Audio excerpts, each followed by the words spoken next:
Rappelé à Dieu le 28 janvier 2025 à l'âge de 97 ans, la dépouille du feu Vlavonou Bernard a été conduite à sa dernière demeure le jeudi 6 février 2025 après messe corps présent en la paroisse Saint-Antoine de Padoue de Gbodje, dans le 4e arrondissement de Porto-Novo. Une liste de veille de prière en hommage à l'illustre disparu, car tous ceux qui appartiennent au peuple de Dieu doivent se sentir concernés par la célébration des funérailles. Ce n'est pas banalisé pour banaliser, mais c'est de la confiance. Quand on a confiance en soi, rien ne fait peur. Rien ne fait peur.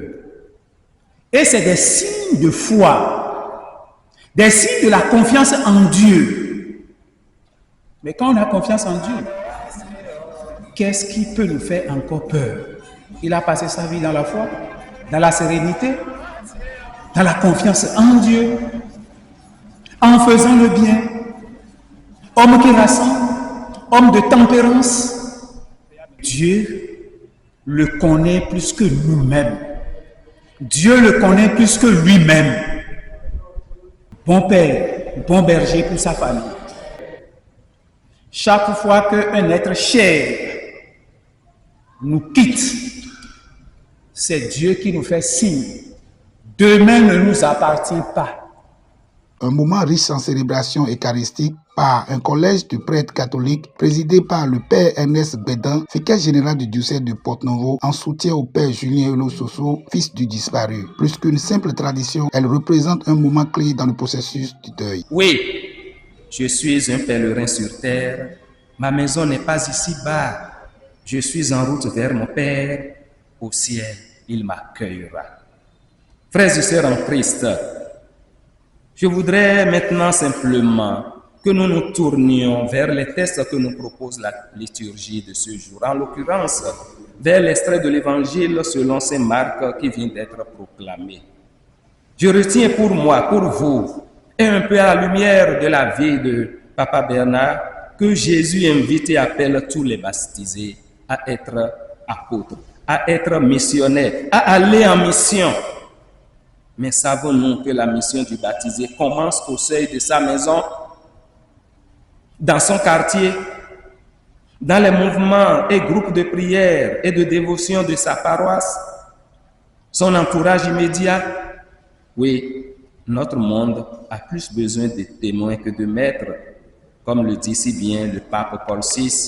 Les hommes d'aujourd'hui ont plus besoin de témoins que de maîtres, et lorsqu'ils suivent des maîtres, c'est parce que leurs maîtres sont devenus des témoins.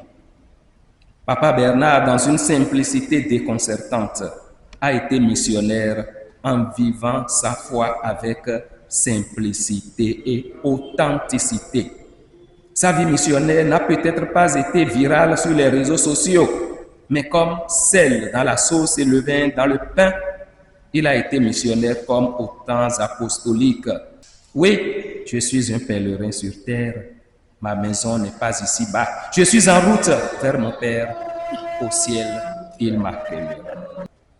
Aux yeux de plus d'un, la vie de Papa Bernard est comme un arbre chargé de fruits tels la patience au sens étymologique du mot, de douceur et de fermeté, de miséricorde et de bonté.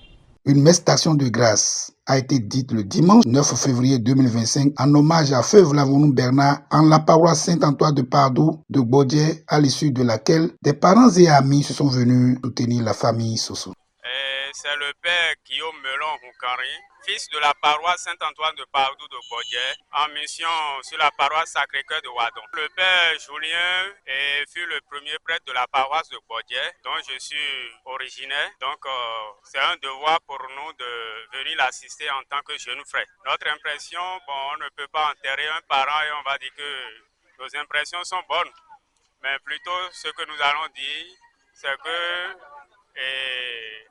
en espace d'un an ou bien de 2 ans, il a enterré maman, grand frère et puis papa actuellement. On ne peut que les recommander et à la miséricorde de Dieu Tout-Puissant. Aboubakar Aminou, et je suis un ami d'enfance de père Julien Soso. Et je suis venu honorer de ma présence aux obsèques de son feu père. Et j'ai tenu à être ici parce que Père Julien a demeuré toujours un vrai ami, un ami d'enfance. On a été à l'école ensemble, on a fait le collège, on a tout fait ensemble, on a grandi ensemble, on était restés dans le même quartier en plus.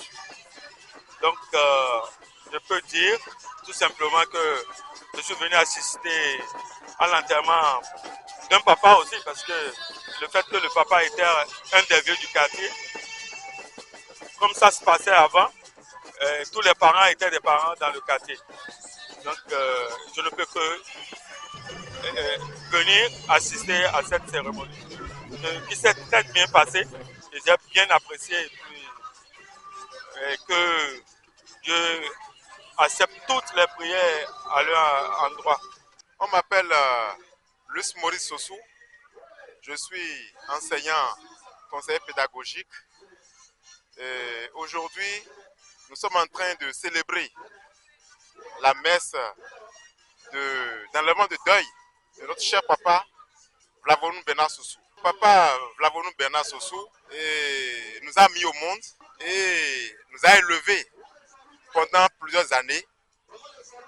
Et il nous a vu pousser les cheveux blancs. Alors aujourd'hui, il n'est plus. C'est quelqu'un qui, avec maman, se sont sacrifiés pour nous. Ils sont donnés corps et âme pour nous. Donc il est de bon ton que nous aussi, aujourd'hui, nous devons les célébrer comme il le faut. Alors, comme souvenir, je peux encore dire que c'est quelqu'un qui est généreux, malgré sa pauvreté, malgré son état de manque, il donne tout ce qu'il a pour relever un peu le défi de la famille. Aujourd'hui, nous sommes là. C'est vrai que nous n'avons pas beaucoup évolué. C'est quelqu'un qui a beaucoup cherché notre évolution. Mais aujourd'hui, là où nous sommes, ce n'est pas aussi mauvais. Je suis le père Julien Sossou, fils d'Agnès Gbeboumé et de Vlavonou Bernard Sossou. Oui, vous le savez, quand la mort agit dans une maison, ce n'est pas toujours de gaieté de cœur qu'on s'exprime, qu'on exprime ses sentiments. C'est parce que justement ce n'est pas la première fois, parce que tout a commencé le 15 mars 2022 quand notre neveu Martinier Sossou est décédé à l'âge de 18 ans. Et puis après cela, le 21 juin 2023, notre maman partait. 2 mois après, c'est notre frère aîné Maxime Sosten Sossou, le 21 août 2023.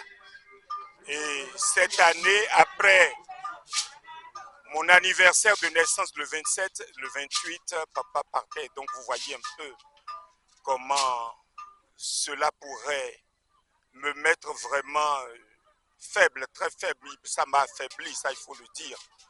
Mais ce que je retiens, c'est que tout cela fait partie de notre vie. Tout cela fait partie de notre vie. Nous devons compter sur Dieu, avoir foi en Dieu et obéir à sa parole, comme la liturgie nous l'a demandé aujourd'hui. Je prends cela de toute façon, je prends cela sportivement et je voudrais surtout remercier tous ceux et toutes celles qui nous ont assistés, qui nous ont soutenus depuis cette période jusqu'à aujourd'hui. Et je voudrais les remercier sincèrement. Je ne voudrais pas nommer parce que je risque d'en oublier. Et quand on oublie, on croit que les autres qu'on ne cite pas, croient qu'on les a oubliés. Non. Au contraire, je me souviens de tous ceux et toutes celles qui sont intervenus et qui nous ont soutenus jusqu'au bout. Je vous remercie aussi, vous qui recueillez nos intentions, nos impressions actuellement. Voilà, je demande tout simplement que leurs âmes reposent en paix et que nous aussi, actuellement, là où nous sommes, que nous puissions avoir le courage, que Dieu nous donne le courage, que nous ne craignons rien, que nous soyons quand même confiants en Dieu qui nous a créés.